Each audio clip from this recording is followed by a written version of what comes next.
Shabbat Shalom Mevorach, mes très chers amis, on est parachat et mort 5783, Medaber Israël Chavi Miranana. Dans cette paracha, il y a un passouk intéressant qui appelle un commentaire très étonnant de Rashi, de la part de Rashi.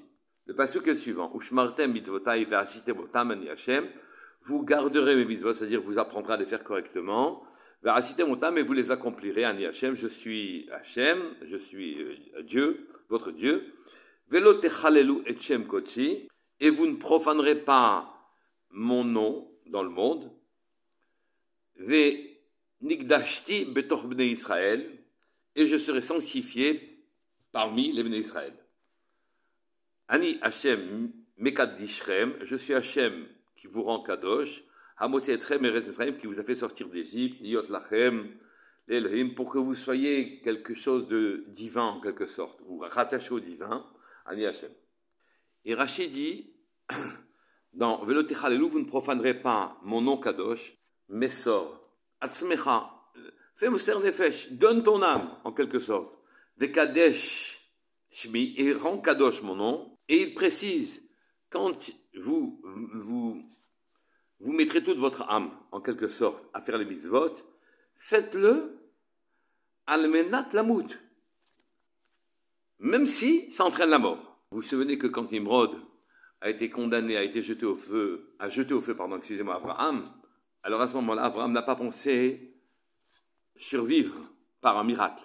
Car tout celui, précise Rashi, qui met son âme pour faire les mitzvot, qui offre son âme pour faire les mitzvot, oui, et s'il le faisait en attendant un nes, alors à ce moment-là, le nes ne se produirait pas. La question qui se pose, mais qui parle de nes? Qui parle de perdre la vie en faisant le mitzvot?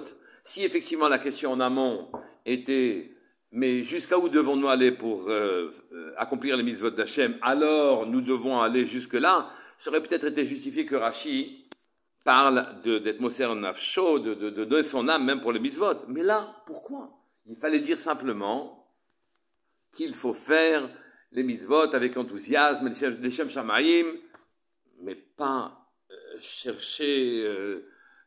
ne pas chercher le nes. Qui parle de nes? Qui parle de miracle?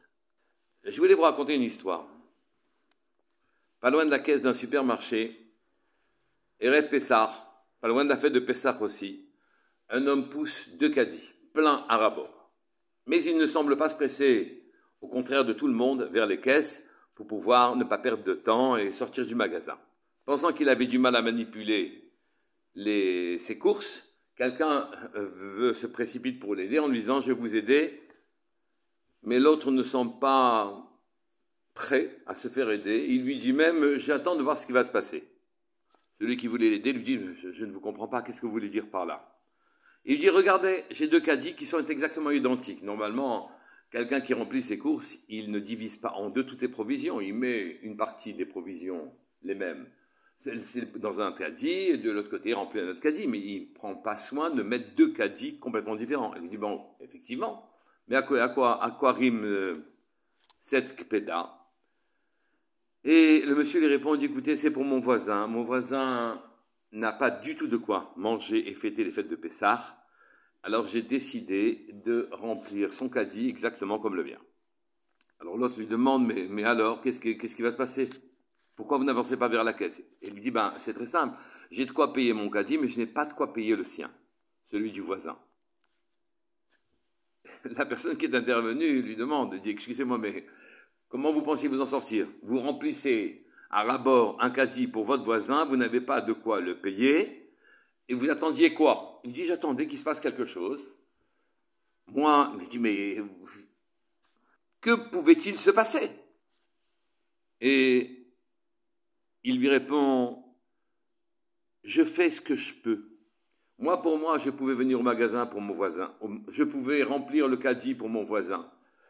Je pouvais aller jusqu'à une caisse. Plus que ça, je ne pouvais pas. C'est plus mon propos à moi. C'est celui d'Akadosh Baruch Hu. Je ne sais pas quoi faire, alors j'attends de voir ce que Hachem va faire. Et le monsieur lui dit, vous savez quoi? Allez, d'accord, j'ai compris. Je prends en charge le caddie de votre voisin. Faites passer sur le tapis et je vais payer le caddie du voisin.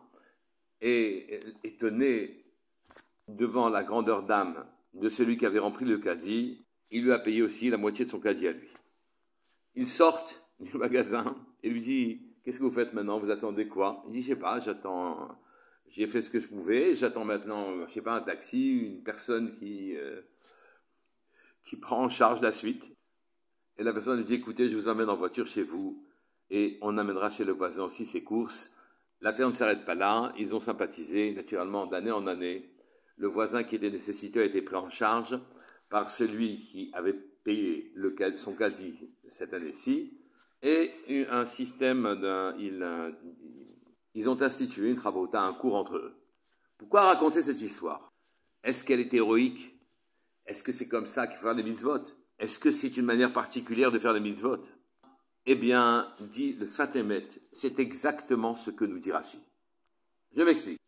Le Sfat Emet intervient, on dit que quand Rashi précise sur le fait qu'on doive être Mekadesh Shem Shamaim, c'est marqué là-bas, et Hamoser Atzmo lo yimsor al menat la asot lo nes, il faut qu'il fasse les choses sans attendre un miracle. Simplement, il attend. Cette explication, dit le Sfat Emet, est étonnante. Rashi n'avait absolument pas besoin, pour ce qui est d'accomplir les mitzvot, de parler que dans la manière de l'accomplir, il fallait même jusqu'à aller donner sa vie. Puis il précise, le Sfat Emet, il faut être Moser Nafsho dans l'accomplissement des mitzvot. Il faut abandonner toute considération, autre que celle d'accomplir un mitzvah. Pourquoi parler d'y laisser sa vie?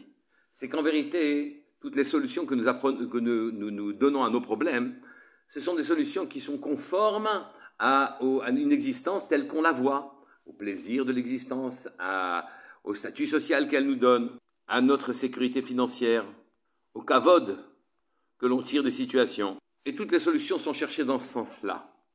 Ce monsieur-là a risqué le ridicule pour accomplir la mitzvah de tzedaka. Il a en quelque sorte donné sa vie sociale en étant ridicule pour accomplir la mitzvah. 4 personnes sont considérées comme mortes, dit le Talmud. Celle qui n'a pas d'enfant, celle qui n'a pas d'argent, celle qui est aveugle, celle qui est lépreuse. Elle n'a pas de vie, elle est considérée comme morte. Car aux yeux des autres, on ne la considère pas. Eh bien, pour accomplir une mitzvah, on doit se rendre comme un lépreux, indifférent, écarté de toute considération sociale, comme un aveugle, ne pas regarder les conséquences à venir, comme quelqu'un qui est seul, qui n'a pas d'autres considérations, pas d'autres personnes à protéger, pas de famille, mais qui fait sa mitzvah de manière parfaite et entière, comme quelqu'un qui abandonnerait en quelque sorte toute sa fortune. Oui, par exemple, dans un employé qui ne doit pas faire la shonara, alors que son patron l'exhorte de dénoncer ceci ou cela, il risque de perdre sa parnassa, il ne doit pas considérer ces choses-là. Ces 4 gens qui sont considérés comme morts, c'est dans ces dispositions-là, aller jusque-là, ce que l'on doit faire pour pouvoir accomplir sa mitzvah. Et seulement dans ces conditions-là, à ce moment-là, quand on a abandonné tout repère social, financier, matériel, alors Akadosh Baruch Hu vient et apporte la solution. Car à partir du moment où on abandonne tout fonctionnement selon les lois naturelles, les lois attendues, les lois convenues, alors on provoque l'intervention divine. Donc, on était Mekadesh, Shem Shamaim. Là, le nom d'Hachem est sanctifié. Parce qu'il intervient. Et il offre un miracle, qui vient réduire les situations, car on a abandonné toute référence naturelle et matérielle. C'est comme ça que le Pasuk conclut lui-même en disant « Amos Yetrem Eretz Mitzrayim ». Finalement, je vous ai fait sortir d'une terre de limite, Eretz Mitzrayim, qui veut dire terre d'Égypte, mais terre de limite aussi, Liot Lachem l'Elokim, pour vous donner à vous une dimension divine, Ani Hashem, je suis Dieu. C'est dans cette disposition-là que l'on doit accomplir nos mitzvot. Nous sommes dans une période particulière du Homer. On va réclamer de Akadosh Baruch Hu qui nous donne de nouveau la Torah, au terme du décompte, pour pouvoir éclairer nos yeux d'une lumière nouvelle, pour faire descendre cette lumière des cieux. La seule solution, c'est que quand nous sommes sollicités pour faire une mitzvah, on le fait sans aucune considération matérielle ni sociale. Shabbat shalom et vorach kol tov.